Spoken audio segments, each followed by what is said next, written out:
Thanks very much, Mark. So the incident, first of all, on the Trongate yesterday, how serious was the situation that was faced by officers? It was very serious. Whilst we saw a smaller number gather, the level of violence, disorder that we saw and the targeting of our officers was worse than we have seen in previous years. Now, I accept that it was a minority of supporters, but this level of violence and intimidation of our officers cannot be accepted, and our officers did a fantastic job bringing it to a safe conclusion. Are you able to confirm at this point how many arrests have been made so far? Yeah, 9 have been specifically arrested for mobbing and rioting. There was 1 further arrest in the Trongate, and we have made 4 arrests at the stadium earlier on during the match operation. And do you know how many people are known to have been injured at this point? So what we know is that 2 of our officers have been seriously injured. 1 has a significant facial injury and 1 has sustained a lot of bruising, and we are still working with our officers to ensure they are safe and well and to pick up any subsequent injuries that weren't picked up yesterday. We know that 3 members of the public either took unwell or were injured during the Trongate incident also. And of the officers that were injured, was that due to the violence that they faced when they were trying to clear the streets? Absolutely. I mean, astonishingly, our officers were actually responding to a medical emergency to go in and provide support to a member of the public when they came under significant attack. The minority within that crowd turned round and threw bottles and missiles at our officers, which caused us to have to show a use of force, to put on helmets, to take shields, and to bring the disturbance to an end. And earlier there was the pitch invasion at Celtic Park itself. What is the police response into that looking like just now?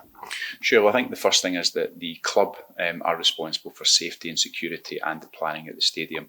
Police provide a supporting role in that to look at any criminality, any policing response that is required, and we are continuing to do that. So if there's any criminality, whether that be the allegations of assault against Hearts players or anything else, then our post-investigation will pick that up and we will take the most robust action possible. Not as yet, and that remains ongoing as we work through with partners today. And that's ongoing today. We spoke to Hearts yesterday. We're following that up today to understand if any player was assaulted. And like I said, if any player or indeed any member of the public has been assaulted on that pitch and there is criminality, we will take robust and swift action.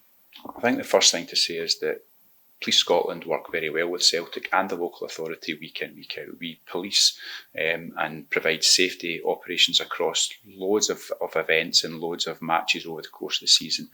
But on this issue, more must be done. Celtic must be more accountable, supported by the local authority with the police to ensure there is safe spaces for people to celebrate, that are licensed, controlled, and this level of disorder that our officers have faced doesn't happen again. Those discussions that have been taking place over the last 12 months are very good and are very welcome, but ultimately it hasn't made any difference, and we're in the same position again where we are seeing our officers dealing with the outcome, dealing with the consequences and coming under attack. So the club must take accountability, must come forward, continue those discussions and have a clear contingency plan should Celtic or indeed any other club win the league title next year. I have 2 officers injured this morning. I have many more officers who have had their rest day cancelled. Over 400 people have had to have their rest day cancelled. Now, not all of them were at the Trongate, but this policing operation has been significant for us as an organisation. And next year we must have a better plan and a better contingency so that there's not such a big impact on our officers and staff. I don't accept that. I accept it's difficult. I accept that there are barriers to overcome. I accept that it requires accountability and responsibility, but it can be done. Glasgow is not unique in that there are football clubs all over the UK and beyond who have safe spaces to celebrate when they win titles, where the club shows accountability, where the local authority and other agencies, including the police, support it, and it can be done in Glasgow, and it must be done in Glasgow for next year. Something exactly like that. It's a matter for the club, with the support of the local authority and indeed the police and other partners, to discuss exactly what good looks like. But there are solutions there that can be found, and we need to work through them, and they must be found for next year.